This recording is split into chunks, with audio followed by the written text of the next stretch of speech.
আপনাদের মনে হয় না এটা মন্দির বা মসজিদের বদলে সেখানে একটা বিদ্যালয় হলে ভালো হতো, একটা স্কুল বা কলেজ হলে ভালো হতো, একটা একটা প্রপার স্বাস্থ্যকেন্দ্র হলে ভালো হতো, যেখানে কয়েকশো কয়েক হাজার মানুষ দেখাতে যেতে পারেন, যেখানে প্রসূতি মায়েরা যেতে পারেন, যেখানে স্বাস্থ্য ব্যবস্থা চতুর্দিকে ভেঙে পড়েছে, সেখানে একটা স্বাস্থ্যকেন্দ্র, একটা ভালো স্বাস্থ্যকেন্দ্র, যাদের এত টাকা রয়েছে, এত টাকা খরচা করতে পারছে, যারা মসজিদ স্থাপনের পিছনে, মন্দির স্থাপনের পিছনে কোটি কোটি টাকা তারা খরচা করছে, কথায় কথায় কোটি কোটি টাকা তাদের মুখে রয়েছে এবং তারা সেখানে খরচা করছে, তাহলে এত টাকা যদি তাদের থাকে তাহলে তারা মন্দির মসজিদ করছেন কেন? মন্দির মসজিদে কোন বাড়ির ভাতের থালা জুটবে?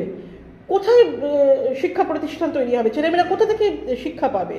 কার বাড়িতে চাকরি হবে এই মন্দির মসজিদ থেকে? আমি জানতে চাই। তার জায়গায় সেখানে যদি বিদ্যালয় করা হতো, সেখানে যদি হাসপাতাল বা স্বাস্থ্যকেন্দ্র করা হতো, সেটা কি জনমানবের জন্য, সাধারণ মানুষের জন্য, সমাজের জন্য অনেক বেশি কল্যাণকর হতো না? অনেক বেশি কল্যাণময় হতো না? এই নিয়ে কেন কেউ কথা বলছে না?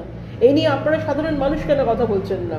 যারা ওখানে যাচ্ছেন, এই সমস্ত মন্দির মসজিদ উইটনেস করতে যারা যাচ্ছেন, যারা ওখানে গিয়ে এই সমস্ত গুলো দেখছেন হচ্ছে এবং সেখানে থাকছেন, হাততালি দিচ্ছেন, আপনাদেরও কখনো মনে হয় না? আপনাদের বাড়িতে তো ছেলে মেয়ে রয়েছে, আপনাদের বাড়িতে তো অভাব অনটন রয়েছে, আপনাদের কখনো মনে হয় না যে এই মন্দির মসজিদ করে কি হবে? এত টাকা পয়সা যদি আপনাদের থাকে তাহলে আপনারা একটা বিদ্যালয় করুন না, একটা ভালো স্কুল কলেজ করুন না, চাকরির ব্যবস্থা করুন, উপার্জনের ব্যবস্থা